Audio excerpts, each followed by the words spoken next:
Hello everyone, I Rajeshwari Shirkanhalli welcome you all in Nagesh Karasgi Orchid School channel. Students, in the last session we started with chapter number 13 sound. In that we have discussed that the vibrating bodies produce sound. We have discussed about different musical instruments and hands-on activities are given in the chapter, which I hope all of you have done. After that we have discussed about how the sound is produced in the human beings. So, sound is produced because of voice box, that is also called as larynx. So, where is that larynx or voice box present? Here in the throat. Here we find there is a bump, that is nothing but voice box or larynx. There are two vocal cords which produce sound, and these vocal cords are set into vibrations. There are muscles which make these vocal cords to tighten and relax and loose. Relax means loose. We have also discussed that when we swallow something, we find there is a movement of the bumps. Now, let us see how these vocal cords function actually. So, let us see this concept with the help of activity.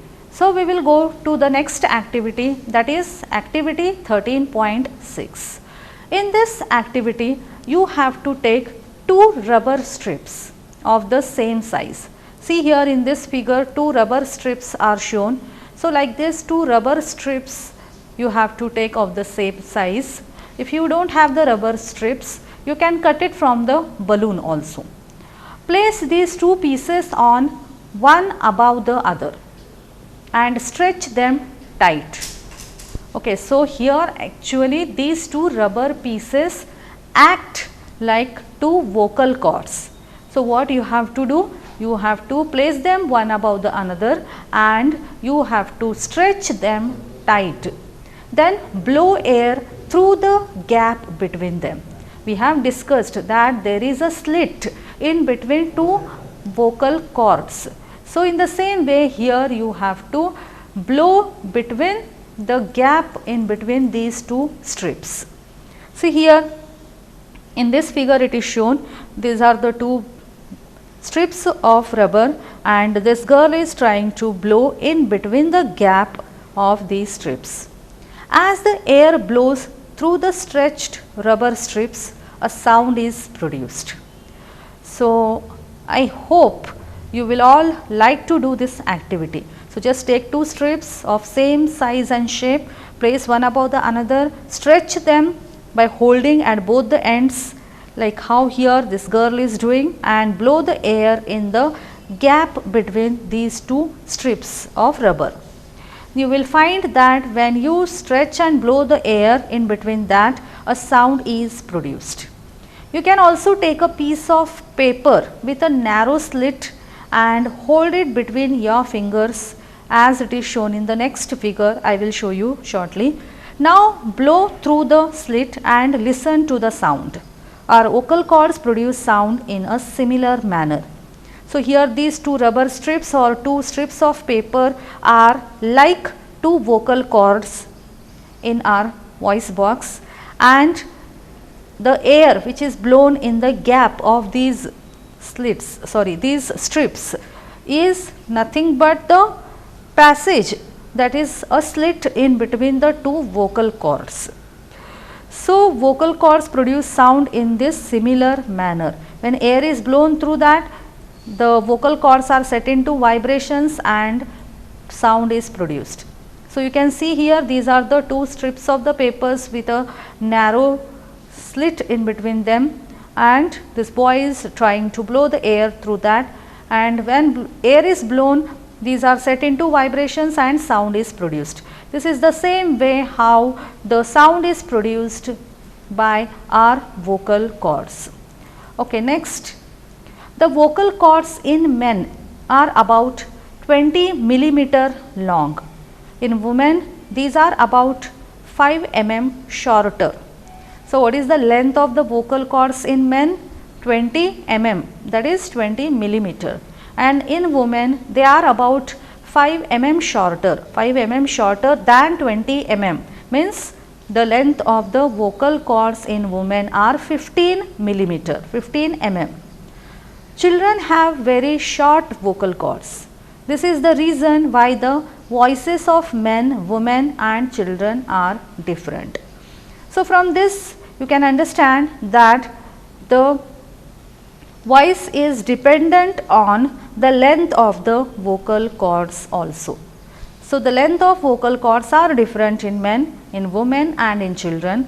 In men they are the longest, that is about 20 millimeter long, and in women they are of 15 mm, and in children they are very small, very short vocal cords. So, their voices are different. Now, let us move to the new concept, that is sound needs a medium for propagation.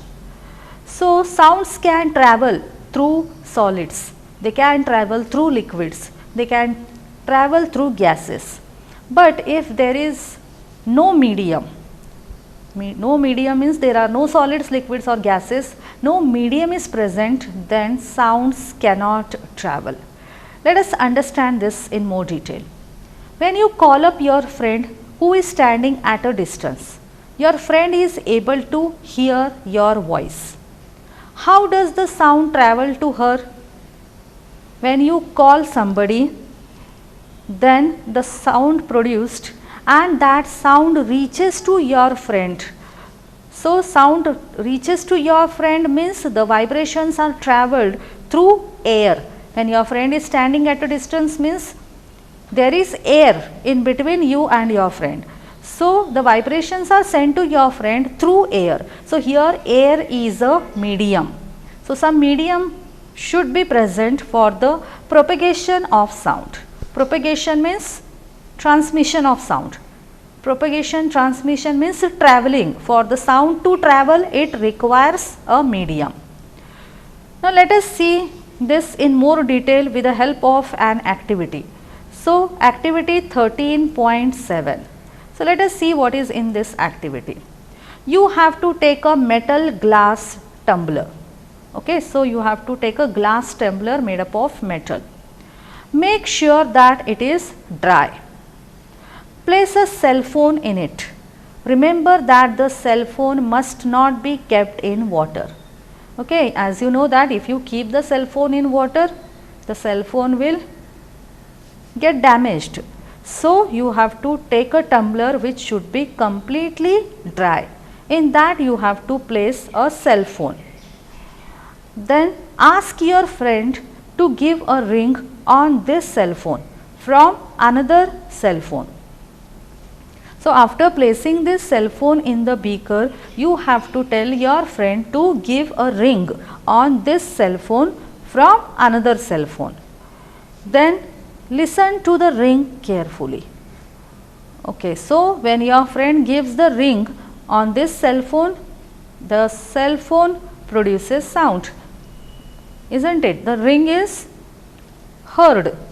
So, you have to listen to the ring carefully. Now, surround the rim of the tumbler with your hands. Rim means this neck, this mouth of the tumbler, you have to cover with your hands as here this boy is doing. It is shown in this figure 13.10. So, you have to cover that mouth of the tumbler. Put your mouth on the opening between your hands. Indicate to your friend to give a ring again. Listen to the ring while sucking air from the tumbler. So, in this second case, what you have to do? You have to cover the mouth of the tumbler with the help of your hands. Then you have to start sucking the air. You suck the air means what you do actually, you remove the air from the tumbler.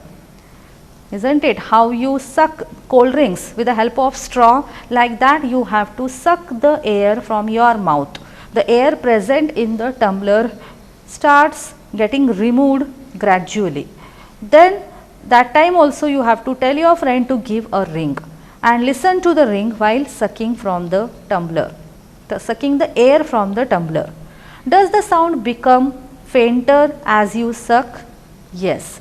So when you do this activity, you will realize that when you suck the air, means you remove the air gradually from the tumbler, then even the cell phone is producing the same sound. It is not heard properly. The sound becomes fainter and fainter, and finally when all the air gets removed from the tumbler, you will not be able to hear any sound of the cell phone even when it is producing sound. So remove the tumbler from your mouth. Does the sound becomes loud again? Yes. So when you remove the mouth from your tumbler, means you stop sucking the air from the tumbler, then in that case you will find that again the sound becomes loud. What it shows, when you remove the air, means you are removing the medium for propagation of sound. So when you start sucking the air, means you start removing the air, then sound cannot travel in the absence of medium. So the sound becomes fainter and fainter, and if you remove the air completely, then no sound is heard.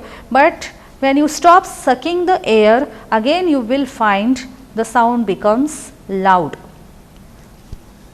So is it possible that the decreasing amount of air in the tumbler had something to do with the decreasing loudness of the ring? Yes. So if the amount of air decreases, then the loudness of the ring also decreases, and if amount of air increases, the loudness of the ring also increases. Indeed, if you had been able to suck air, all the air in the tumbler, the sound would stop completely. As I have told that if you suck all the air, means you remove all the air. So nothing is left in the tumbler. There is no air, no any liquid, and nothing is there, means actually there is an absence of medium which is called as vacuum. So if you are able to suck all the air, means you create vacuum in the tumbler, and sounds cannot propagate or travel through vacuum. So actually sound needs a medium to travel. When the air has been removed completely from vessel, it is said that there is vacuum in the vessel. Okay, as I have just told, when you remove all the air from the tumbler or any vessel, means all the medium gets removed, so vacuum is created in the vessel. The sound cannot travel through vacuum. Does sound travel in liquids? Let us find out. Here we have seen that sounds travel through air. What is air? It is a mixture of gases.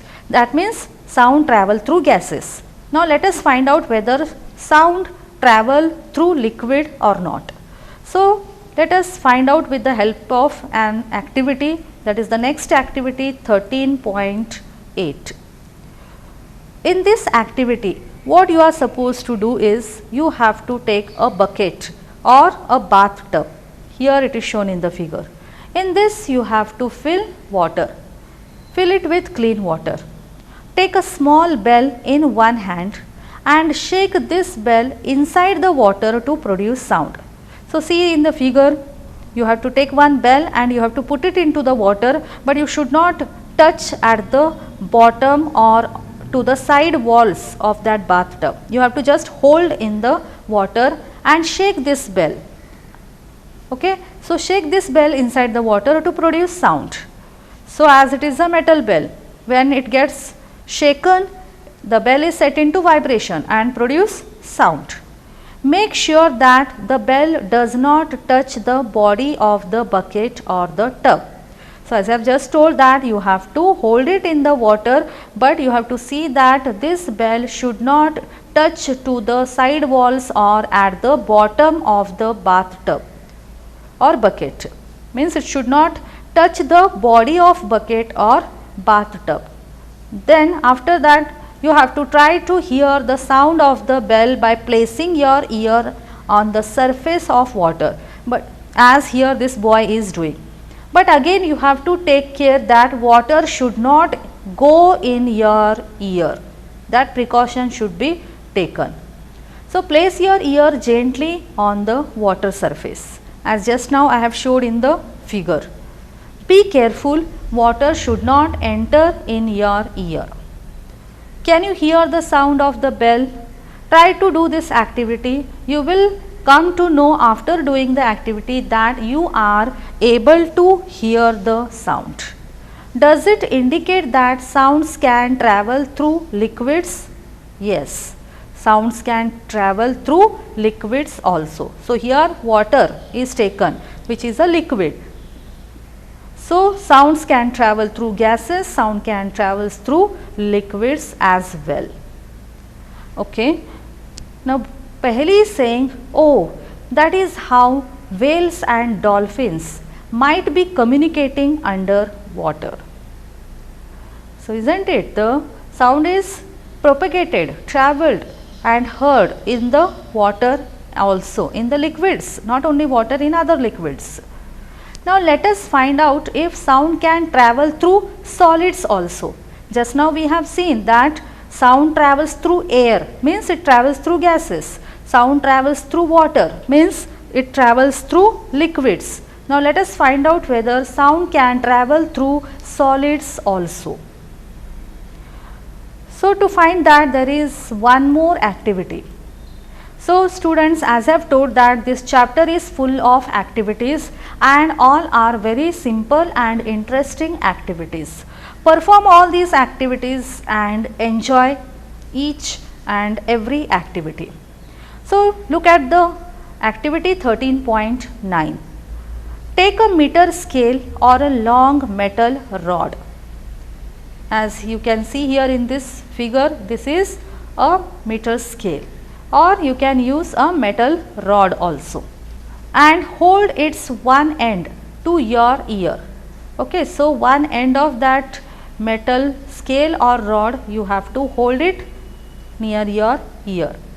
Ask your friend to gently scratch or tap the other end of the scale.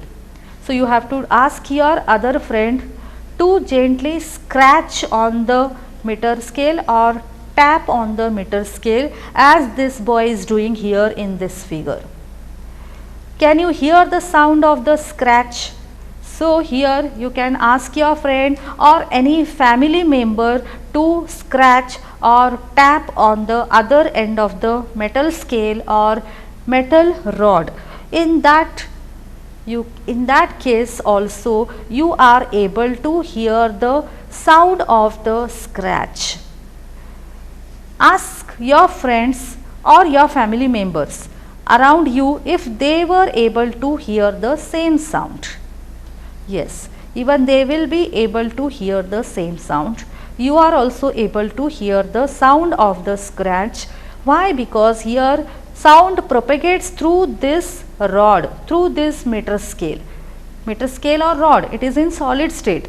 That shows that sound travels through solids also. So what we have understood, sound travels through solids, liquids and gases. You can also perform the above activity by placing your ear at one end of a long wooden or metallic table and asking your friend to generally scratch the other end of the table. So if in case there is no metal scale or metal rod, you can use a table made up of either wood or metal and perform the same activity. Ask your one of the friend or any family member to gently scratch at one end on the table. Here how this boy is tapping on the one end of the table, and you have to try to listen that sound by placing your ear on the other side of the table. We find that the sound can travel through wood or metal. In fact, sound can travel through any solid. Okay, so in the first part of that activity we have seen that sound travels through metal scale or metal rod, means it travels through metal, and here in this part of activity we come to know that sound can travel through wooden table, wood also, that the wood or metals produce sound. Not only wood or metal, any solid produce sound.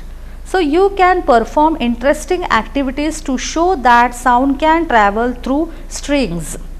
Recall if you made a toy telephone which is shown in the figure 13.14, that is the last figure.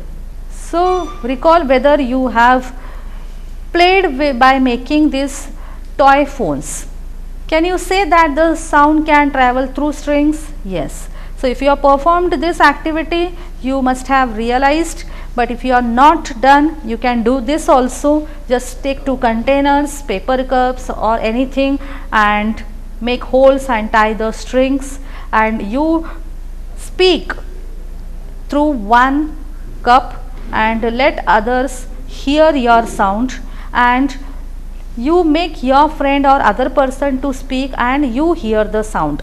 In both the ways you can find out. In a toy telephone the sound can be heard. Now that shows that here sound travel through strings. Here there is a string. So we have learnt so far that vibrating objects produce sound and it is carried in all directions in a medium. Then how do we hear it? Okay, suppose an object is kept which is under vibration, it produces sound and this produced sound is in all the directions. Then how do we hear it? So let us find out. We hear sound through our ears. So which body part is responsible for hearing the sound? Our ears. The shape of the outer part of the ear is like a funnel, isn't it? The outer part of the ear is like a funnel. The ear is actually, a human ear is divided into three parts: outer part, middle part and inner part. The outer part looks like a funnel, a cone shaped. When sound enters in it, it travels down a canal at the end of which a thin membrane is stretched tightly. So the outer part of the ear is like a funnel and there is a canal, means there is a passage through which the sound travels, and then there is a thin membrane at the end of that canal which is called as ear drum. It performs an important function. So here actually the ear drum is set into vibrations. So to understand what the ear drum does, let us build a tin can model of the ear drum. Now this is the 10th activity of this chapter. So to understand how the ear drum functions, carry out this activity. What you have to do is take a tin can, cut its ends, stretch a piece of rubber balloon across one end of the can and fasten it with a rubber band. So what you have to do? You have to take a tin can and both the ends, upper and lower end of this can, you have to just cut. Then one end you have to close with the help of a stretched piece of rubber balloon. That rubber balloon should remain intact over there. So for that you have to put a rubber band on that, so that that balloon should not move here and there and should not get removed. Put 4 or 5 grains of dry cereal on the stretched rubber. So on the stretched rubber you have to just place a few grains or cereals on that stretched rubber. Now ask your friend to speak hooray hooray from the open end. Okay? Observe what happens to the grain. So just look at this figure. So this is the first part wherein the instrument is ready. In this, here there is a can and the bottom is cut and this top portion also is cut and the rubber strip is attached to this with the help of a rubber band, and here there are a few grains of cereals, and you have to tell your friend to speak hooray hooray from the open end. So here see, this is your friend, or you can tell your family members, anybody to speak through this open end, that is hooray hooray. Then you have to see what happens to these grains. What happens? You will observe that these grains starts jumping up and down. So why do the grains jump up and down? Because when here your friend or your family member speaks, the sound propagates. So because of that, this membrane, this stretched piece of rubber is set into vibrations. So when this rubber piece is stretched into vibrations, the grains which are present on that also get the vibrations. Means the grains also vibrate, and because of that they start jumping up and down. So this is also very interesting activity, just try to perform that. So the eardrum is like a stretched rubber sheet. Such vibrations make the eardrum vibrate. The eardrum sends vibrations to the inner ear. From there the signals goes to the brain. That is how we hear. So what is the function of the human ear? First, the sound is collected by the outer ear, as the shape of the outer ear is like a funnel. So you can see here, this is the outer ear which is like a funnel. The sound from all the sources enter through this ear, and this is a canal through which the ear passes. Then there is an eardrum. You can see here, this is an eardrum which is set into vibrations, and these vibrations are sent to the inner ear. In the inner ear there are three different types of the bones are there, in which they are hammer, stirrup and cochlea. You will study about this in detail in the higher class. So three bones named as hammer, stirrup and cochlea. They amplify this sound, and then the signal is sent to the to the brain through the nerve, auditory nerve it is called as. So through this auditory nerve the signal is sent to the brain. Then brain interprets, and then we come to know that what we are hearing. So that is the function of human ear. Now here there is one precaution Ms. Paheli is giving. She is telling that we must never put a sharp, pointed or hard thing into our ear. Why? Because it can damage the eardrum. The damaged eardrum can impair hearing. So we cannot hear properly if our eardrum get damaged. So we should never put any sharp or pointed or any hard thing into our ear. That precaution you have to take. So what we have discussed today, we have again seen some of the very important and interesting activities.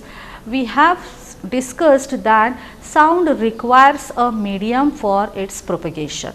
It travels through any solid, it travels through any liquid, it travels through any gas.